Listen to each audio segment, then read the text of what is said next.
Good morning. Welcome to Oh Fine Zen. I am Jan, and it's early like Sunday morning. I hope you slept well. I did not because we're having a heat wave, and so I just don't sleep very good. Anyway, let's get right to it. I wanted to talk about something that's kind of dear to my heart, and that's about boundaries. Now, I'm someone that has had a difficult time creating boundaries for myself in the past. And, I've always thought, well, I want to go with the flow. I don't want to create waves. I want everyone to like me. I want to fit in. And so my boundaries were always kind of blurry. And then I found I was resentful. I was resentful against people that were, doing or asking things of me or putting me in positions that I didn't appreciate until I realized one day it wasn't them. It wasn't their responsibility. It was mine. I had to create these boundaries. So I did. I started creating boundaries. And you know what I found out? Well, I felt better for sure, and I didn't resent people as much anymore. But I also found out that not everyone is going to respect your boundaries, right?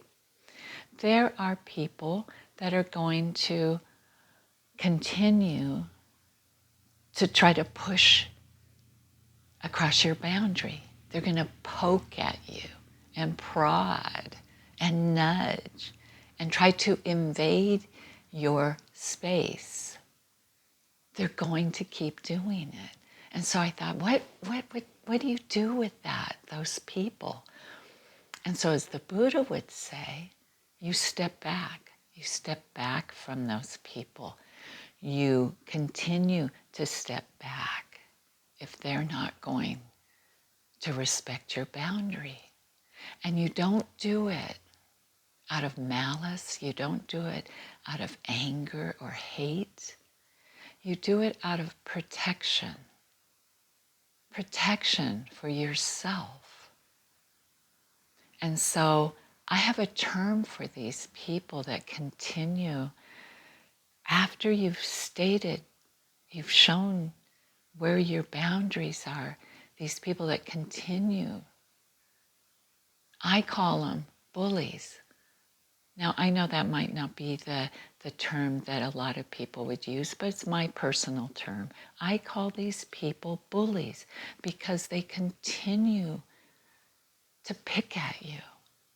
They continue to try to get in there where you have put your line. You've stated it. I call them bullies.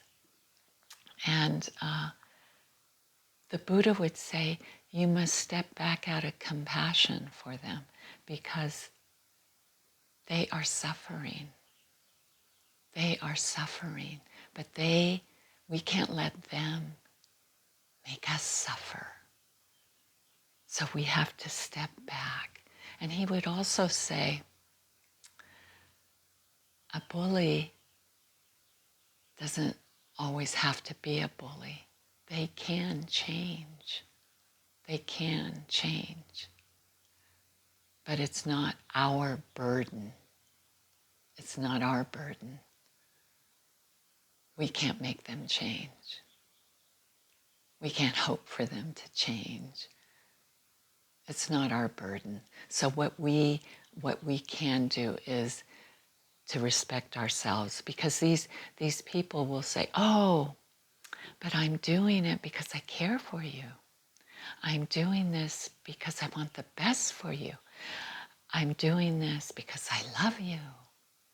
No, they don't. Because if they cared, if they loved, they would respect. They would respect your boundaries. They would honor them. They would be more than happy to honor your boundary. So we must protect ourselves. We must step back and maybe step back further and step back further to whatever distance where we are protecting ourselves. from these bullies.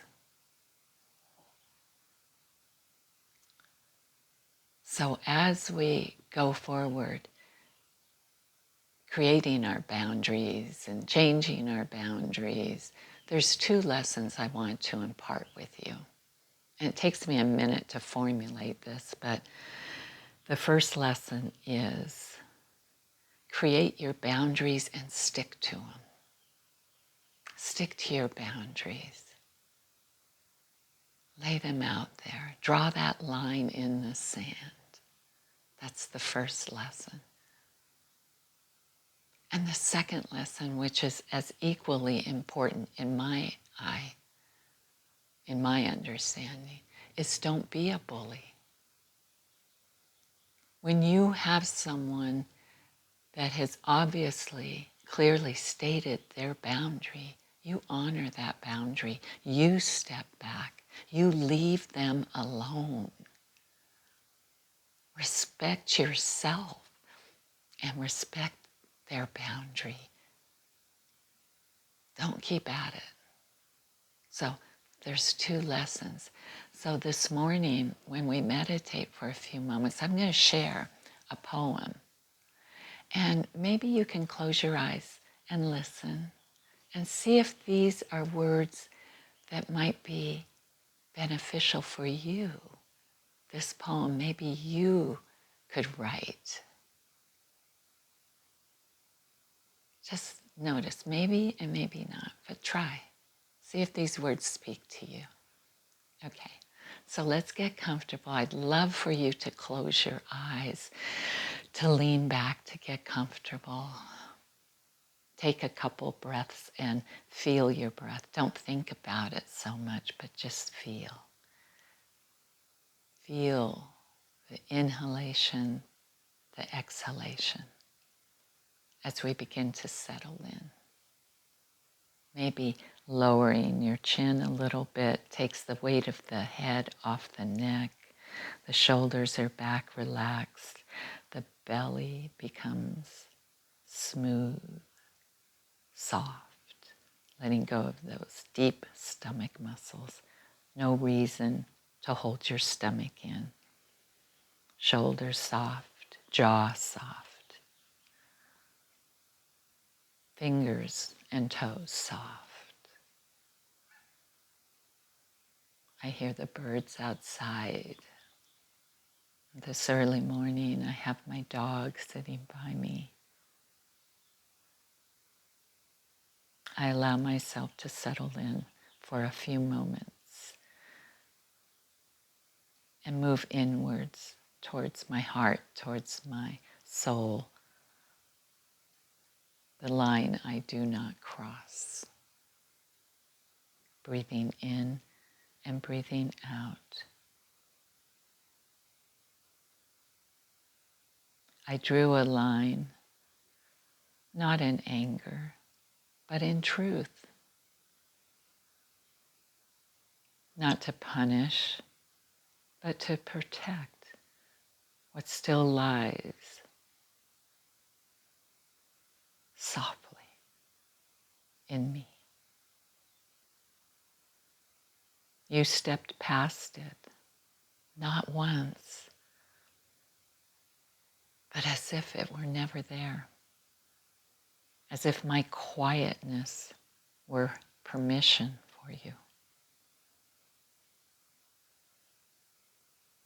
I do not hate you, but I will not follow where my dignity cannot walk.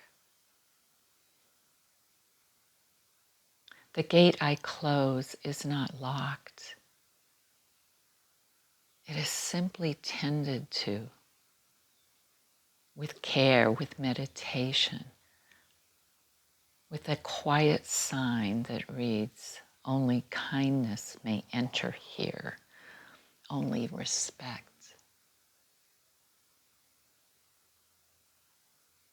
I do not raise my voice, I raise my standards.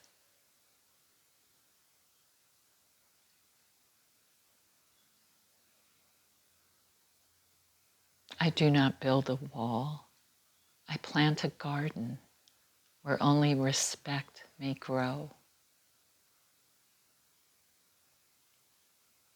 And if you cannot see the beauty in the boundaries I draw, then you were never meant to walk barefoot in this field I call my soul.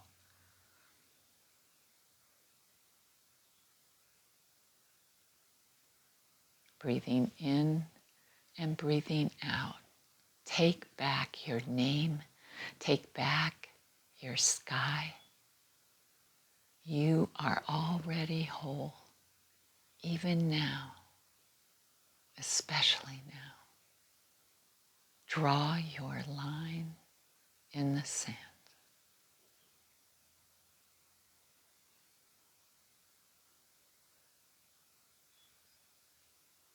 Breathing in and breathing out.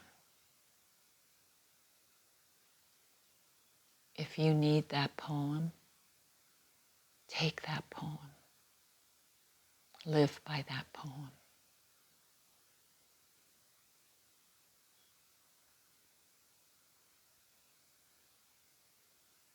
Breathing in and breathing out. We close our meditation for this morning with a sense of strength.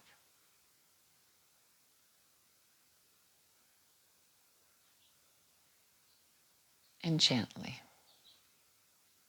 as we come back and we reopen our eyes to go forward in our day, I would like to remind you that bullies are not powerful. They may feel that way as they're pushing and prodding. They're not powerful. They're lost. They're lost. Let's have compassion for them. Have a great day. Take care of yourselves. And thank you for watching and listening. I'll see you soon.